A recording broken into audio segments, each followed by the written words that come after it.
everyone, my name is Zach REDRUP, this is the It's Not a Phase podcast, and on this episode I'm joined by Michael Murphy, vocalist for the band Written by Wolves. The band have a new album on the way called The Lighthouse, so we talk about putting that record together, its concept and how it ties with their last full-length, Secrets, expanding on their sound, and loads more. But before all of that, if you do enjoy the podcast, then please consider taking a few seconds of your time to support it. You can hit subscribe or follow wherever you're listening to or watching the podcast. You can leave a review or a comment, give the podcast a follow on social media, and if you do want to go the extra mile, there's a Patreon and there's a web store too. You can find the links to everything I've just mentioned in the description of this episode, or you can head to itsnotaphase.co.uk. And now, here's my chat with Michael from the band Written by Wolves. What's up everybody, thank you for joining me on this episode of It's Not a Phase, where I'm joined by Michael Murphy of Written by Wolves. Man, how's it going? So good, man. Thank you so much for having me. It is an honor and a pleasure to be here with you today. Well, thanks very much. Well, I noticed that you actually came over to my side of the pond a few months ago, and you played in Manchester in a very weird venue called Satan's Hollow. I don't know if you remember that. I will never forget it ever till the day I die. That was hands down the weirdest venue I've ever played in my life. It's so strange. And apparently, I'm told it was like partially set up by a Kiwi guy called Richard O'Brien, Okay. who wrote Rocky Horror, who wrote the Rocky Horror show, the movie, the play, all of that, the musical. Sorry, but yeah, that was wild, man. I mean, we finally made it to the UK for the starters. Like that was the big deal. We've been working on getting to Europe for so long, and to the UK, and it's been obviously in the works for so long, and it was a massive, it was meant to happen in 2020 is basically, Well, something else happened in 2020, didn't it? So yeah, we just kind of we got a bit stuck on this side of the world, and we didn't make it, which sucked. Obviously our debut album Secrets came out in 2019, so the plan was to tour that through 2020, and then obviously we ended up sitting at home instead, which, you know, is what it is, and that is now consigned to the history books. yeah. But no, so we made it in November last year, which was amazing. It was wild, man, seeing you know, it's pretty scary because it was our own tour. It was a headline tour, so it kind of lives and dies with us, and you know, we were pretty terrified. You know, we're coming all the way from New Zealand, and you know, it takes a hell of a long time to get over there. You're known, isn't it? Because it's your first time here, so yeah. And so we just don't know, you know, what the crowds are going to be like. Do we have fans? I mean, Spotify tells us we've got fans, but it's like, are they, you know, it's a different game between listening to something on Spotify or watching a video on YouTube to actually you know, coming out, buying a ticket and going to see that band in an actual physical world. And we were blown away, man, like absolutely blown away from show one. We just had, you know, there were people queuing from soundcheck onwards and just screaming the words of our songs right from the get-go, which was just kind of blew our minds. And Manchester was the final show of the tour, and we pull up to this venue, and I think it was actually a venue change, right. like I don't think that was even the original venue we were meant to be playing. And we got there, and we just, so I mean, for the listeners that have never made it to Satan's Hollow before, it's kind of as the name suggests, really. It's very on the nose. Yeah. There's a giant Satan statue in the corner with glowing eyes, and apparently it used to have like fire or something come out of it and stuff as well. I don't know about that. I've always known it just like hanging in the corner like that. Yeah, it just kind of sits there in the corner, and its eyes glow and stuff, and there's all sorts of like demons and shit all around the room. And the stage is like a circle in the middle of the bar, Literally in the middle of the room. Yeah, and we never really played a 360 stage before, and we've always wanted to. Like, it's always been something that we've wanted to do, and like kind of put in the, you know, one day we're going to do that. We just didn't have a heads up about it, you know. It was like, oh shit, we're playing a 360 stage today. Yeah, it was wild, man. That was I think that venue will live forever within my heart. There's not a lot of forgetting that place, to be honest. Yeah, it's a unique venue. Like I say, it's just the stage is right in the middle. It's a circle.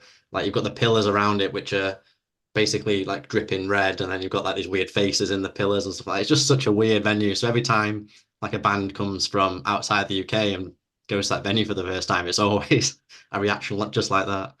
Yeah, it's wild, man. Like I highly suggest, I highly recommend going to check it out at one point at least in your life. And you know, if you can go to a gig there, that's even better. But man, it is a it is a force unto its own, that place. Yeah. Well, speaking to big forces, big news for you guys is album number two is on the way, The That Lighthouse. that's That right. comes out on July 26th. You're self-releasing this one. How are you feeling about finally getting a new full length out there? Look, this is incredibly exciting. Like it's this one's been, I suppose, if I go back to the start, probably kind of 2 years of our life. So it's pretty it's an amazing feeling to know that it's kind of finally going to be out in the world into it in its entirety. We yeah, like this one's, yeah, it's called The Lighthouse. It's pretty intense. It kind of picks up, I suppose, where Secrets, our last album, left off. And the kind of where Secrets was, the concept behind that album was all about the thoughts and feelings and things that we don't really like to talk about. This one is more about um the kind of the concept of home and the idea of home, and the place that makes you, not necessarily the physical place, but the place or the thing that kind of makes you feel comfortable and okay and safe and stuff like that. And the idea of the album is, what is it that gets you back to this place when you're, when you are in dark places and in shit places. And so that's where the concept of the lighthouse sort of came about. What is it that kind of that guides you to this idea of home when you need it. So it's yeah, we're pretty excited to finally get this one out. As I say, it's been kind of 2 years in the making. And we've tried a different strategy with this one too. We've released a lot of singles off the album. I think in the last year we've released maybe 7 tracks, I think. So it's been a hectic hectic release. Obviously every track having a full music video and a full release and stuff. So um yeah, we're ready to get this thing out there and kind of have it in the world in its entirety. Yeah. Well, that's kind of, adapting to the way that kind of music is consumed nowadays. Like you have to focus on the singles way more than you used to with like, older albums, like playlisting and all that kind of stuff. Like you have to have so many focus tracks, otherwise you can put these deep cuts out there and, you know, the diehard fans will love them and play them over and over again, but you don't want them to get overlooked, I guess. And that's just it. And that's kind of what we found with Secrets when we released that with that album. It was basically, we kind of, so we did this sort of traditional album release with that, where we released 3 singles and then a focus track with the album. And it kind of, we ended up feeling like we kind of not wasted, but kind of, there were these 6 or 7 or 8 tracks or whatever it was that just didn't really get their time in the sun, that possibly could have, had more of a chance to be found and picked up and heard. And we didn't really want to, like, I don't really want to use the word waste, but we kind of, we didn't want to waste any of these tracks. Yeah. So the idea was to get as much of it out and give, as much of as many of these songs as possible, their kind of moment in the sun and their kind of time with the listener to kind of be focused on. And then at the end, we're gonna, you're gonna get it in its entirety and see the full picture, I suppose it's like kind of getting like a little piece of the picture, and then kind of getting it like a jigsaw puzzle. I don't Yeah. know. Is that's a weird metaphor? I feel, like no one wants to see one piece of a jigsaw puzzle, but I suppose that's kind of what we're doing. Yeah, you just got like little fragments of a picture, so you kind of have an idea of what the picture is, but it's not until everything's there that you kind of see Yeah, what the vision is that you're putting across. that's exactly it. We're on the same page here. Yeah. Yeah. Well, you said this was like it's like a kind of a concept record, kind of like Secrets was. So when you were kind of putting this together and you had the idea of making it conceptual, did that change how you approached the songs that you're going to put together? Because obviously you have to make the concept work, right? Yeah, absolutely. And I think like as soon as I started writing the new material for this album, as soon as Dave and I kind of got together and started putting these songs together, I kind of noticed in what I was writing about that was where I wanted that's where the story was going. And kind of in the initial stages, I suppose I kind of let the songs kind of take me, as kind of as maybe as wanky as that might kind of sound. Yeah. Um, but from there, I kind of like very early on developed this kind of idea of what it was that I wanted this record to say. And from there, I had to kind of work that story into it, and kind of everything kind of has this story of how it works, and each kind of piece is kind of a different sort of aspect of the story, or a different way to get to the story. Look, uh, yeah, I mean, I suppose it's there's parts that are loose and metaphorical, I suppose, as far as the story is concerned, but it Yeah. definitely is a different way of kind of doing it. But I feel like that's kind of what this band does now. Mm. So it's kind of, like, it wasn't really our intention. Um, Certainly not at the start. And then with Secrets, once we kind of started to develop this kind of story as to what the album was going to be like, it just kind of became this kind of natural progression that that's what we would kind of do with this album, and it would kind of continue and pick up where we left off there, I suppose. Yeah. um yeah, it's just kind of it has been a kind of natural thing. It's not been something that I kind of set out to do at the start, but I'm really proud of that now.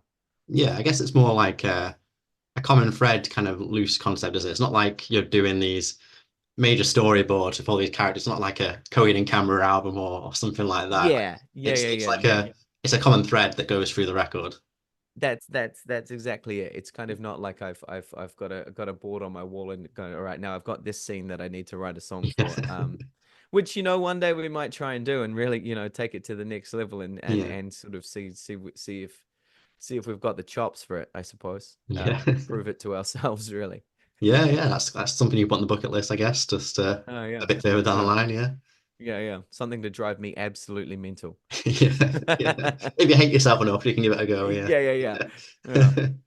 Well, you went to LA to record this one as well. And you Yeah. worked with, is it Gladius James? Is that who you worked with? Yeah. Yeah. Yeah. And So Gladius, he's worked with a few yeah. small names, hasn't he? Like Justin Bieber and I think as well, is it Demi Lovato? Just Uh-huh. Uh-huh. not very big names, but you know. Yeah, funnily enough, and this so Gladius James is actually Davey, our guitarist's brother. Right. So we could get in, we could get a phone call to get him on board. It would make Christmas really awkward if he said no. But we haven't actually worked with him for a long time. He worked on a couple of our earlier songs, but we haven't worked with him in ages, and the timing kind of felt right, and he was really keen, and he was based in LA, and so he said, right, come on over, and we'd kind of written everything and had everything kind of ready to go, and he said, come on over and let's see where we land. And it was amazing. Obviously he and Dave are brothers, so they've got this kind of really interesting bond, but I've known him for a really long time as well. Yeah. And he's had an incredibly successful career. I mean, as you say, like he was one of the co-writers and producers on Justin Bieber's Company track. He's done a whole heap with Demi Lovato, with Fifth Harmony. Like, his kind of list just goes on and on and on, but all in that kind of pop realm, which is something that Dave and I have always loved, and sort of included in our music as well. I think, like our we've always kind of been really proud and kind of really focused on the fact that our music is somewhat kind of genreless, I suppose, and pulls from as many genres as possible. And with this album, we started to, like, we wanted to go heavier and poppier at the same time, I Yeah. suppose. And that's kind of where we landed, and obviously working with Gladius really kind of meant that, we really accentuated some of those pop things, and kind of did some kind of weird stuff. Like, we actually just went on this tour in Australia with some really great metal bands called Loon and Patient 67. And they were very, very heavy and really epic, put on great shows every night. But we were kind of like the Backstreet Boys on the set list. So it was kind of, we hold our own. We've got enough sort of heaviness in there as well. But yeah, we kind of it's funny, like, the kind of the pop stuff kind of lives or dies. But amazingly, crowds kind of like lapped it up, even though they were here to there for some pretty heavy stuff, but they still sort of got right in behind it, which is fun. But yeah, so we did that with Gladius. It was in LA. It was amazing. It was kind of, it was really great sort of sessions, and really sort of some of our, I think, most sort of exciting kind of songwriting and sort of production times. And we're absolutely blown away and super proud of kind of the what we came out with. Yeah, yeah. Well, prior to this album, you also had like a special EP which was called the Collab Project. You worked with all Yeah. these different kind of bands in the scene. Not bands quite as heavy as like Patient 67, because I'm familiar with those. Like they've been on the podcast before. Oh, right on. But yeah, what was it like working with those artists on that EP and just kind of I know some of those are like songs that already kind of existed. You put like a new kind of spin on them with these new people. Did they what was it like just working with them and having their Well, input on it? that was amazing. So that kind of came about during COVID times. And so I mean, I suppose to take it back slightly further, our music right from the start always, we were always getting messages from fans going, "Your music saved my life," or "Your music's done this for me," or "Helped me get out of this place," and things like that. And we were blown away by this. And it became a real sort of, it became I suppose a real focus of the band to kind of really make sure that we continued with these connections and to kind of be to allow our music to be that for people and to be, sort of a way that they can, I suppose therapy in a way. Like music's always kind of been my therapy, and songwriting's always been that for me. So I think the fact that we were, we found from people that our music was, meant that much to people, and was, having that sort of positive effect and impact on their lives, kind of blew us away. And we got to kind of the middle of COVID type thing, and we couldn't tour and we couldn't do stuff, and we thought, well, people out there are really struggling. What can we do? Like, is there a way that we can do something slightly more? So the idea of the Collab project is kind of more than an EP. It's kind of it's our own kind of mental health initiative, and the whole sort of idea behind it, the whole sort of ethos is really is a reminder to our fans and our friends and our families and stuff that no matter what they're going through, they don't have to do it alone. And so obviously the first iteration of that was this Collab Project EP, where we took songs from the Secrets album and we basically just sort of threw some Hail Marys out to people, and sent some emails off, and some DMs within Instagram and stuff, and basically just sent it out to people and said, "Hey, this is what we're doing. This is the project. This is the idea behind it. This is what we're trying to achieve. Um, who wants to get on board?" And people started saying yes, and we kind of got blown away. So the first one that came back was Callan Quinn, and he came back and said, "Yeah, I love it. I'm in. Let's do it." Literally, like kind of like one word kind of replies, just like.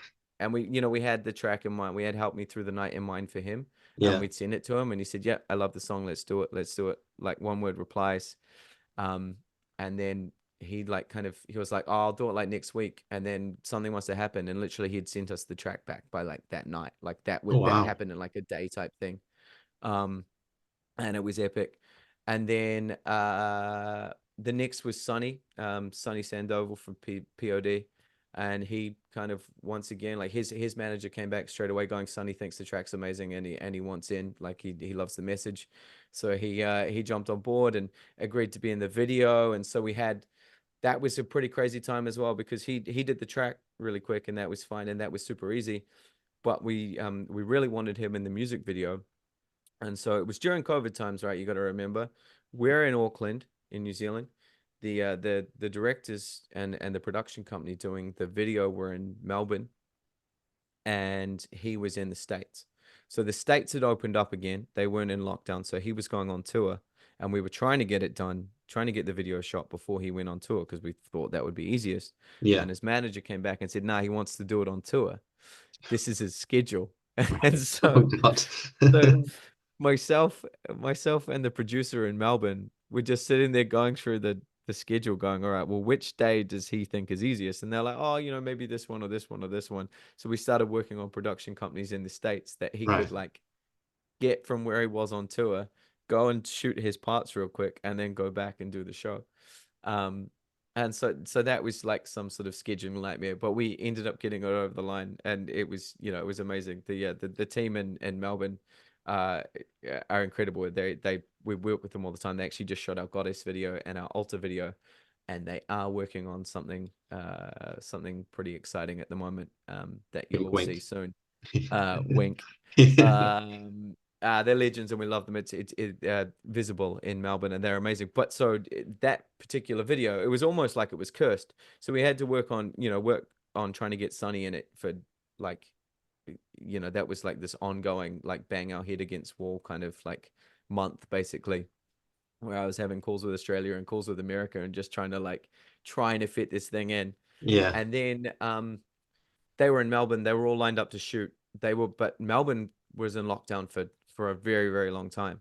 And so they had to wait. They were like, look, it looks like we're coming out of lockdown. So we've booked the shoot. They kept having to move it. And they were like, we've got one booked in. We're going to be out of lockdown. It's going to be fine.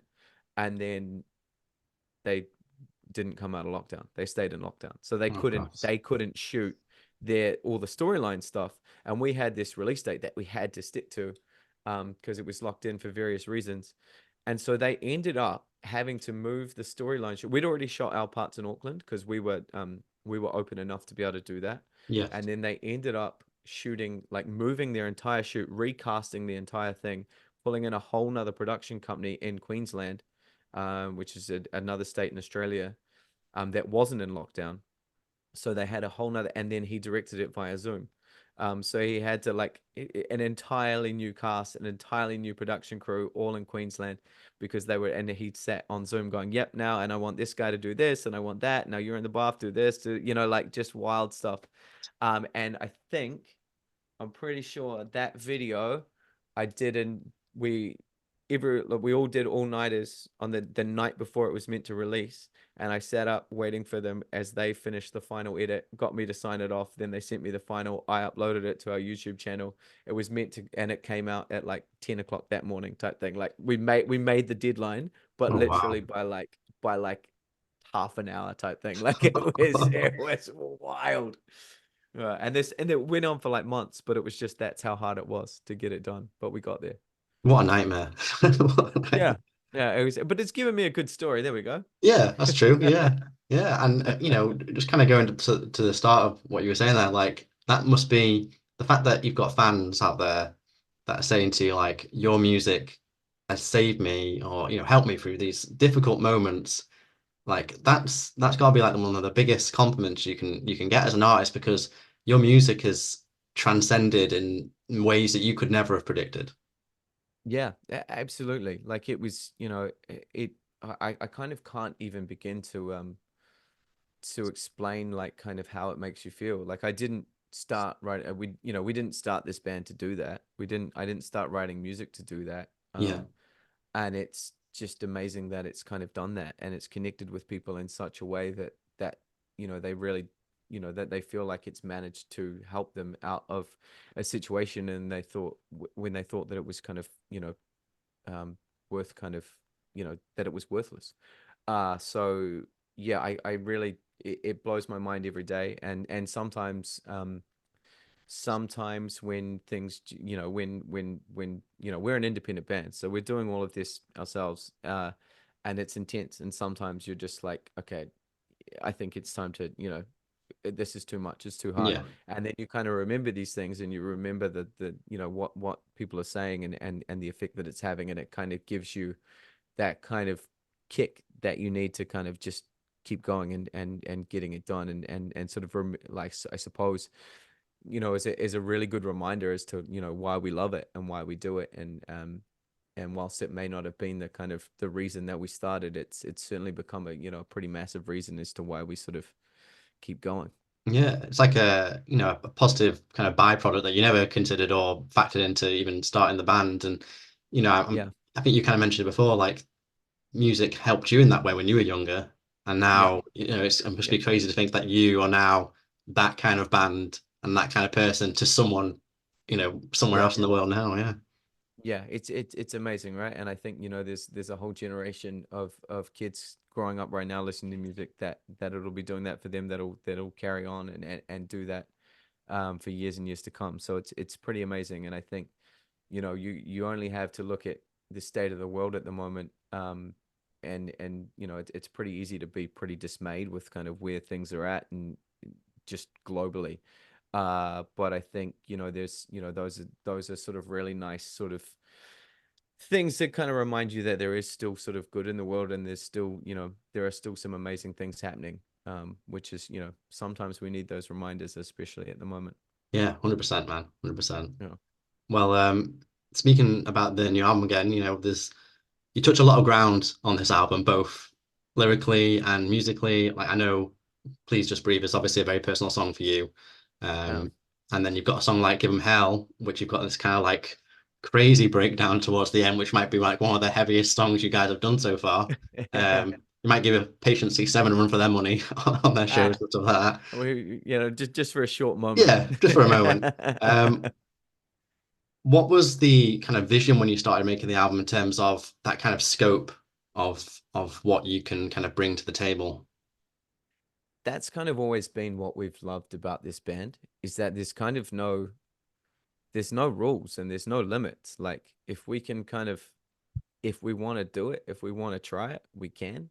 And Yeah, that's kind of, I think, where we've kind of set ourselves up is, you know, and what we kind of, one of the things that we love so much about the band is, you know, if we want to throw in a breakdown, we can. If we want to write, you know, a really soppy ballad, we can. If we want to kind of, you know, just, you know, use sort of, you know, use that music as a kind of, as a way to get sort of some emotion out, then we can. It's kind of, it's, and that's kind of was always the plan when we started. We wanted to do something with this band that that none of us had ever done before. Like we've all been in bands for long enough, and you know, it's not easy to be in a band. It's certainly not easy to start a band, and it's certainly not easy to keep a band alive. mm, You know, every kind of, every step you take is kind of, you know, you kind of forget to celebrate because you're already seeing the next level of what you've got to try and do, or the next thing that you've got to try and achieve. yeah, So you can, I suppose for us, when we started this thing, and we'd all sort of been through those phases of, you know, bands that got kind of close and then sort of, you know, didn't quite get there, and broke up or whatever.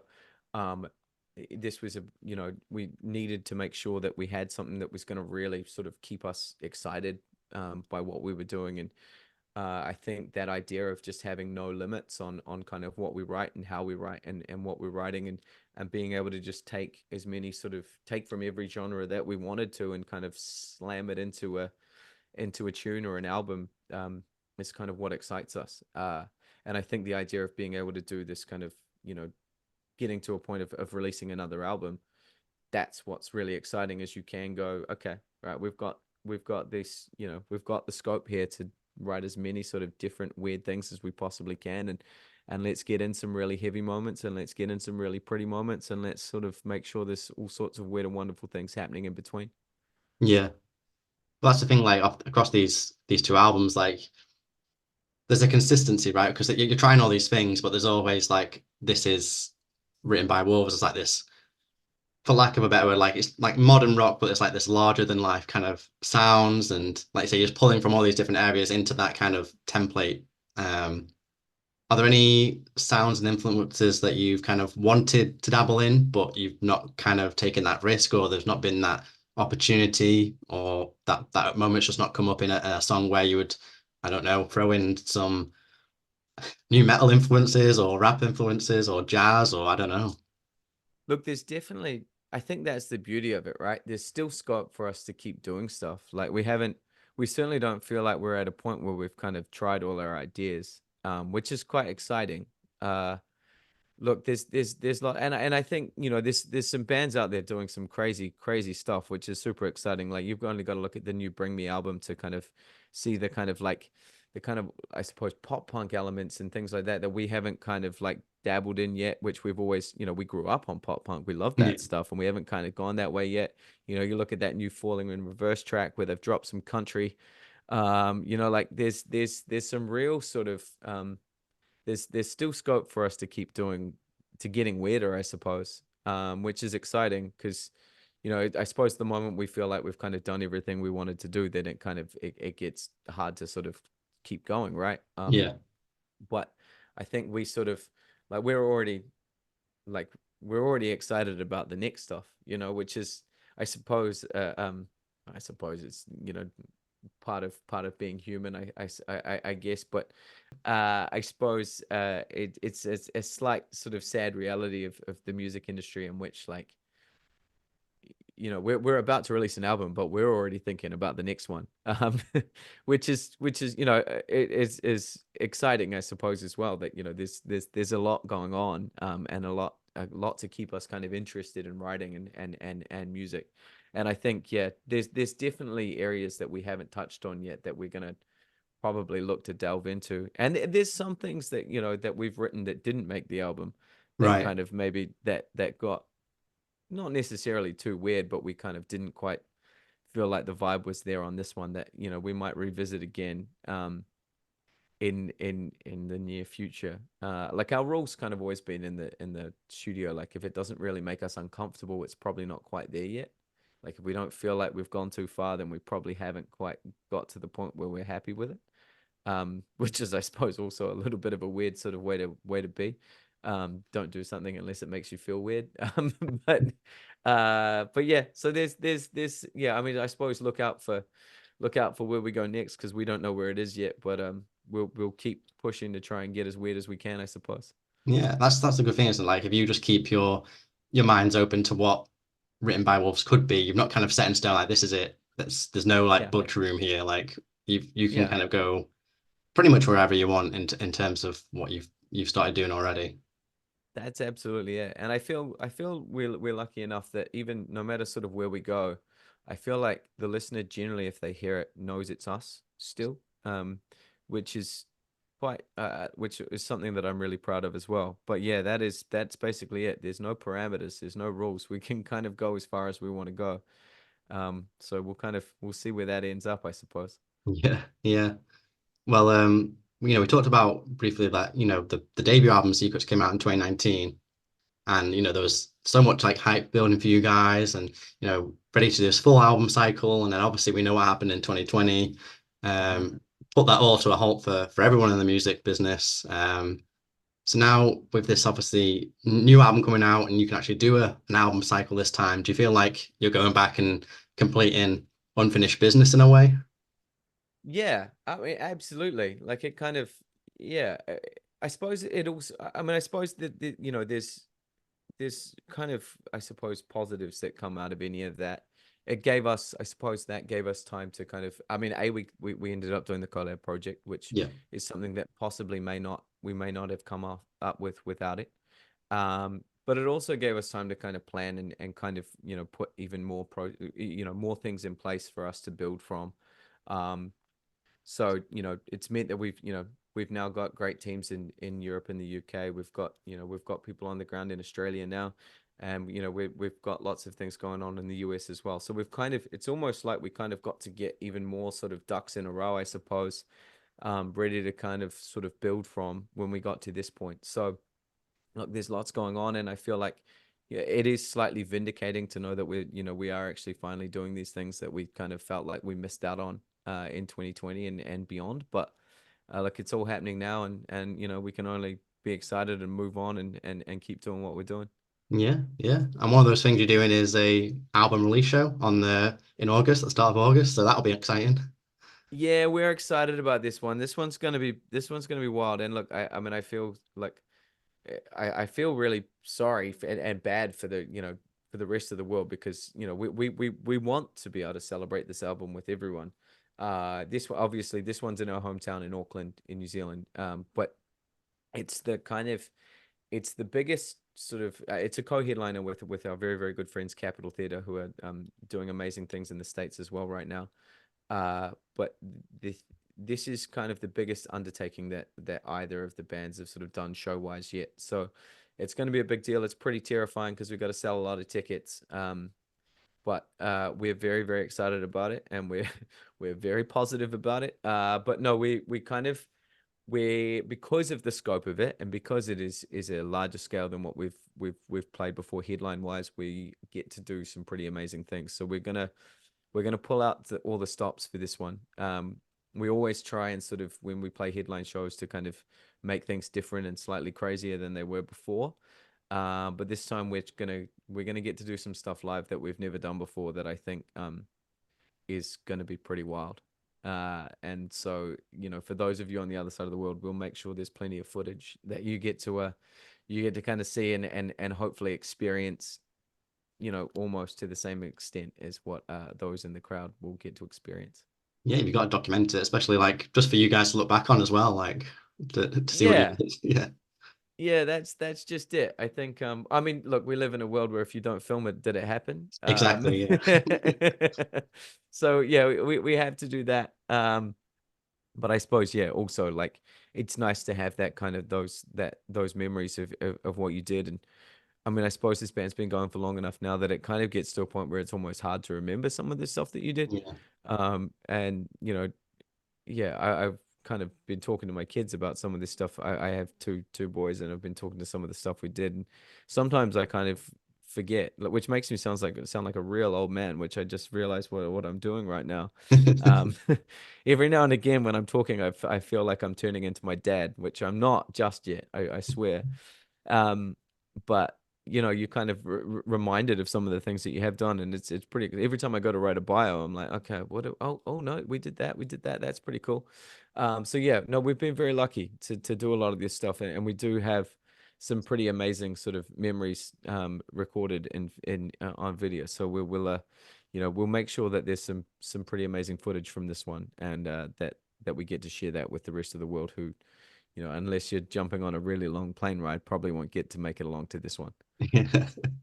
Sounds great, man. I mean, you want to make those memories in the future, and what memories are you planning to make in 2024? What else is planned for you guys?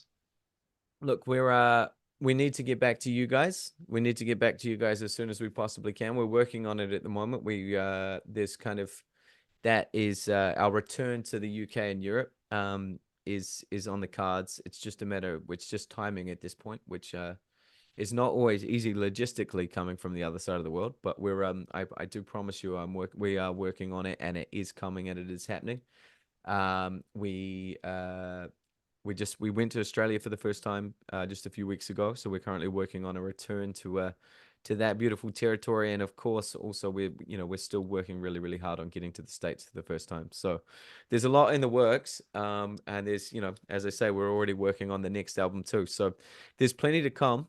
But I'm just very, very excited for everyone to get to share in this crazy album that we've been working on for the last 2 years, that we're very, very excited for everyone to kind of finally hear for the first time.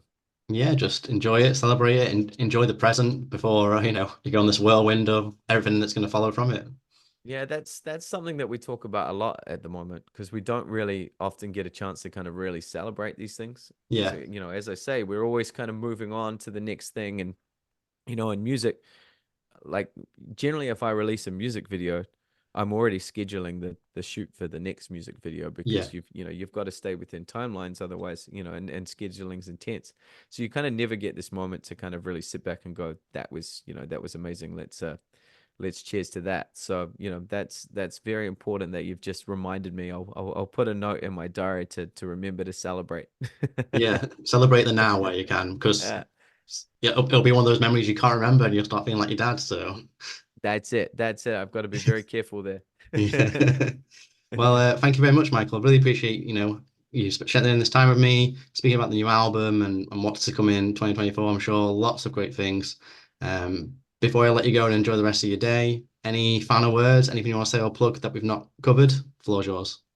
Look, make sure you go and pre-save or pre-order any of our the Lighthouse albums and merch, because look, we're very, very excited about what's coming, and I think you're going to love it too. So make sure you've got it all locked in and loaded, so that on release day it is all yours and you get to have that forever. Sounds good. Yeah, definitely do that. Yeah, thank you very much, Michael. Hopefully see you next time you come over in the UK.